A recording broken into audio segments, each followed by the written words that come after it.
apesar de que o ser humano talvez tenha uma função cósmica, que no dia que descobrirmos, iremos nos surpreender muito.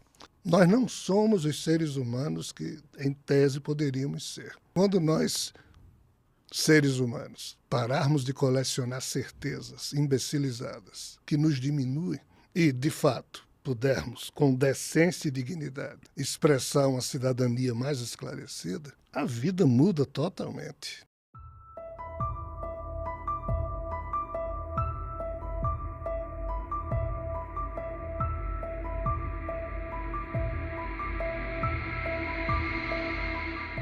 Nossa, quantos livros que você já escreveu?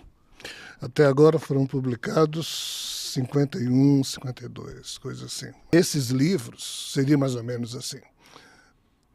Imagine alguém que é preso por ter cometido um crime ou feito alguma besteira e fica 40 anos dentro de uma cadeia, mas durante os 40 anos que ele ficou dentro de uma cadeia, o mundo aqui fora evoluiu, mas ele está lá preso. Aí um belo dia chega a hora dele ser reintegrado à sociedade.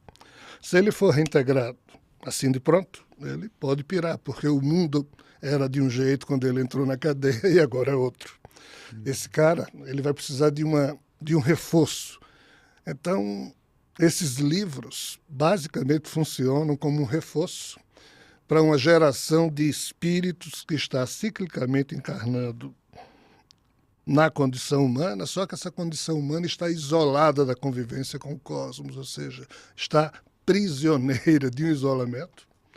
E como agora vai voltar a conviver com o intercâmbio cósmico, então precisa de um reforço para não tomar um susto. Esses livros, essas palestras que nós estamos fazendo, cumpririam esse papel de tentar explicar os seres humanos, resgatando tudo que estava oculto antes, trazendo para o presente e atualizando esses assuntos, questionando tudo. Basicamente, essa é a face daquilo que eu estou tentando produzir junto com alguns amigos em torno da revelação cósmica. Ele fez uma participação lá no Jô Soares. Sim. Estava até comentando com ele isso aqui agora. Tem no YouTube. Foi em 2003 ou 2004, 2005, alguma coisa Nossa, assim. então tem bastante tempo. Postado no YouTube, ele tem 11 anos que o vídeo tá lá. Então faz bem mais tempo. Vai fazer uns Aí, 20 anos. nessa sua apresentação lá no Jô, você comentou que a gente estava no limiar de uma revelação cósmica extraterrestre. Você falou isso na época, então você falou isso há uns, sei lá, 20 anos. uns vamos 20 anos. Vamos arredondar, uns 20 anos. Então você falou lá, deixou o pessoal meio alarmado, falou, ó, tá se aproximando, tá chegando, O bicho vai pegar. tá chegando o momento. Passaram 20 anos, a gente tá mais próximo, mais longe, avançou, não avançou? Como é que a gente tá hoje? Estranhamente, do mesmo modo, ainda que com a temperatura no grau máximo. Esse processo ele não é simples de ser entendido. Se a gente fosse falar no oba-oba, ficaria bem fácil. Mas o oba-oba aí passa por muito sangue, suor e lágrima de muitas espécies que foram sendo urdidas na evolução cósmica, né?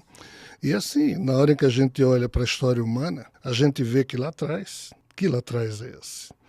No primeiro momento em que os seres humanos forjaram algum entendimento sobre o sentido da vida, isso a gente chama hoje de mitologia, quando na verdade são compêndios maravilhosos que falam de um momento em que existia um conjunto de portais abertos entre a Terra e um universo vizinho.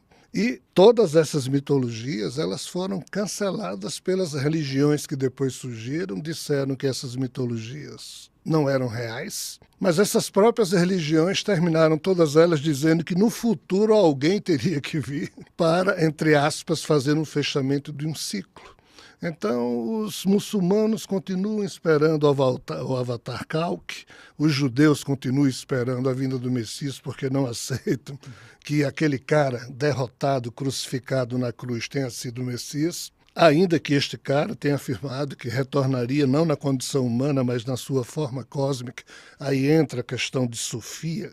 Sofia seria a personificação da sabedoria. Então, assim, essa questão extraterrestre, se tomarmos por isso o entendimento de que seriam seres que vivem nesse nosso universo biológico e para cá se deslocam em naves, mas nós temos também seres de um universo extrafísico que passam por portais e que também são extraterrestres, Sim. só que de uma outra categoria. Claro, claro. Então, toda essa turma antes convivia com seres humanos, houve um problema, os humanos ficaram isolados, presos numa situação de controle, e agora é o momento de serem reintegrados.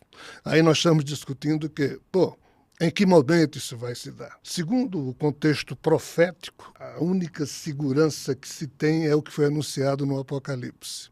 Mas quem diabos entende o Apocalipse? Mas no Apocalipse é impressionante, está lá descrito, nos capítulos 17, 18 e 19, os últimos acontecimentos que aconteceriam antes do sétimo anjo tocar a sétima trombeta, e aí o primeiro contato oficial de seres extraterrestres com os humanos ocorreria ou ocorrerá.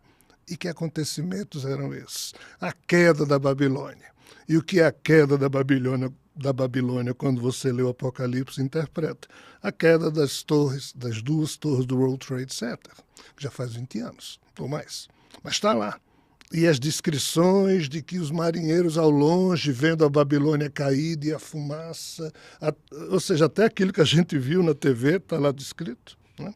E, no entanto, 20 anos se passaram e as coisas para nós humanos parecem que nada aconteceu. E, de fato, no sentido público, o primeiro contato oficial que todo mundo verá, como o Apocalipse diz, ainda não aconteceu.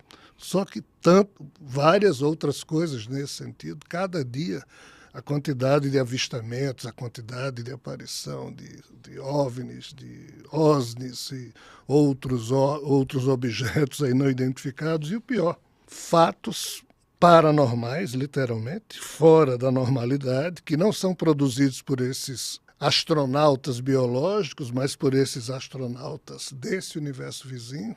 Eles estão produzindo inúmeros fenômenos, infelizmente estão, inclusive, modificando o patamar do pensamento humano. É um problema seríssimo. E assim, os governos estão sem saber o que fazer. Não se tem mais no apoio da psicologia, da psiquiatria, instrumentos disponíveis para se cuidar de uma série de doenças psíquicas que as pessoas simplesmente estão apresentando. Então, assim, o que é que falta? Realmente não saberia dizer. Mas, a princípio, não falta nada. É uma questão de pouquíssimo tempo em termos daquilo que a gente pode contar para que esse primeiro contato aconteça. Toda a história humana está alicerçada nesse fato, de que nós sofremos um bocado nesse isolamento, mas em algum momento chegaria esse ser de fora para dar um recomeço à vida humana. A vida que nós tivemos até hoje não foi a vida programada em algum sonho de alguém. Foi a vida possível depois de uma série de acidentes que ocorreram lá atrás, que se quiser a gente fala deles.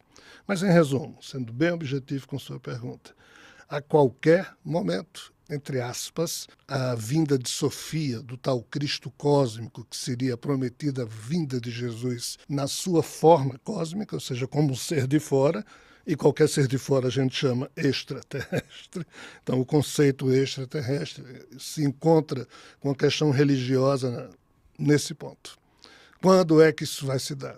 Continua, entre aspas, continuam todas as luzes acesas a qualquer momento. Quais são as maiores evidências de que a gente está acelerando esse processo dessa grande chegada? O que você consideraria? Porque a gente está num período de guerra agora, né? E é bastante guerra, assim. Além da Rússia e da Ucrânia, tem agora também acho que no Azerbaijão, na Armênia. A Síria ainda tem. Nós temos mais de 30 guerras. 30 guerras simultâneas acontecendo, né? Que a gente tem uma guerra não declarada, né? Tem uma guerra não declarada, né? Tem de tudo. Então, aí eu me pergunto, de repente, se tudo isso, esses conflitos da estupidez humana, não estariam alongando mais o tempo necessário para essa revelação, não estaria nos afastando dessa revelação cósmica? Sinceramente, eu não penso que nós humanos possamos ajudar, atrapalhar, contribuir ou impedir qualquer coisa vinda da parte desses seres. Nós não temos, entre aspas, desculpa falar assim, nós não temos importância alguma nesse processo ainda. Apesar de que o ser humano talvez tenha uma função cósmica, que no dia que descobrirmos, iremos nos surpreender muito. Segundo a Cabala, que foi revelada ao rabino Shimon Bar Yochai, século II depois de Cristo, qual é o resumo da história? É que houve um problema, um ser criador terminou se exilando dentro da própria obra e é preciso que, entre aspas, alguém faça o tikkun, que é uma expressão cabalística, que quer dizer reparo. Reparo da própria obra e do ser caído. E que toda a história desses 13,8 bilhões de anos em que houve evolução no sentido de produzir vida complexa, nós, os humanos, somos a última face, somos a espécie bebê, a última a ter surgido, então nós seríamos a espécie capaz de realizar esse tikkun, ou seja, esse reparo que a Kabbalah, ou Cabala, como nós chamamos aqui no Brasil, terminou enunciando através dos seus postulados. Mas qual é o drama? O drama é que a gente não sabe de nada disso, os judeus não entenderam dessa forma, disseram não, a Cabala foi revelada aos judeus, porque nós, os judeus, é que temos que louvar Javé e aguardar ainda o Messias. Então essa história do entendimento judeu, quando na verdade a tradição cabalística deixa claramente que há um reparo a ser feito na obra e também no Criador. Então, em tese, os seres humanos teriam sido criados para serem os agentes desse reparo. Então, veja a importância. Só que parece que os seres humanos não saíram do jeito que o Criador bíblico, o tal Javé, queria. Saiu de um outro modo. E esse, de um outro modo, é a gênese de uma série de problemas, desde o que nos obriga a continuarmos isolados, nos obriga a continuar mantidos num condicionamento terrível. Nós não somos os seres humanos que, em tese, poderíamos ser. O que é um ser humano? É a receita de 28.869 genes. Cada um de nós tem 28.869 genes. Desses, só cerca de 1, 2, 3% produz proteína.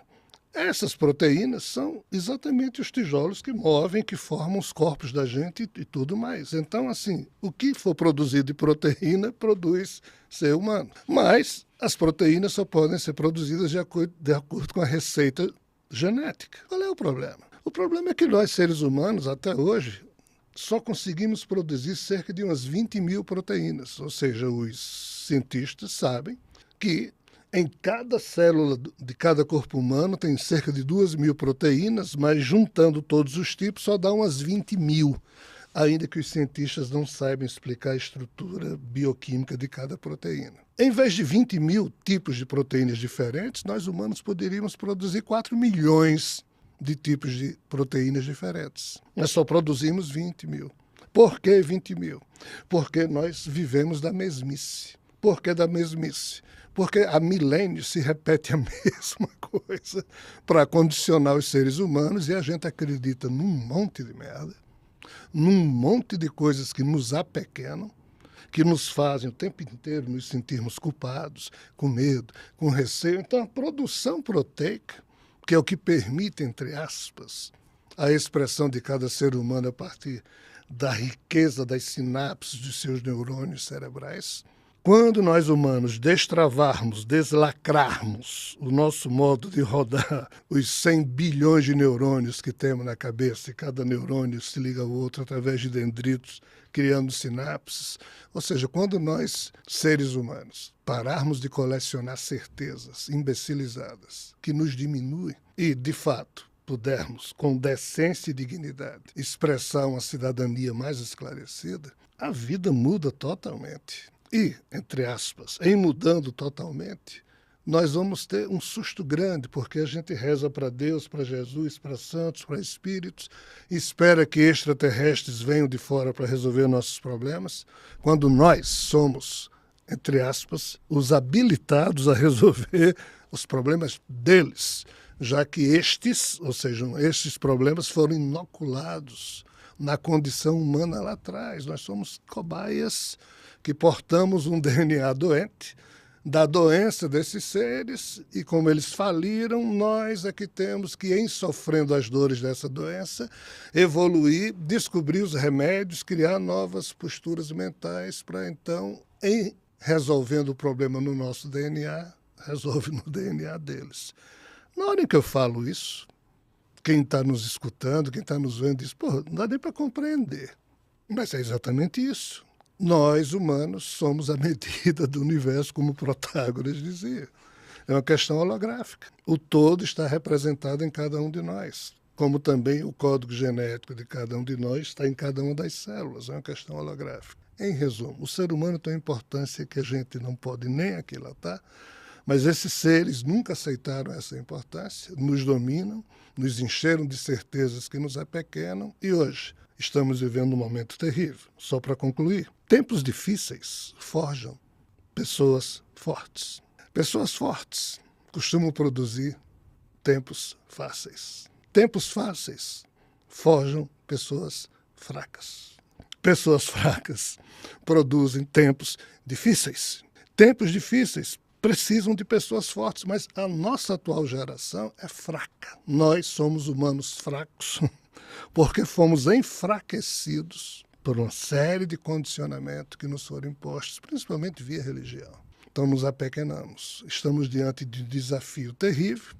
Esperar os seres de fora, desde 1998 que eu digo, olha, infelizmente eu estou tendo que falar aqui da chegada de Jesus. Mas não esperem que Jesus, nem nenhum ET, venha fazer por nós humanos o que nós humanos precisamos urgentemente aprender a fazer. Primeiro, cuidar de nós mesmos e esperar de ficar querendo receber tudo pronto de Deus, de Jesus, de quem quer que seja.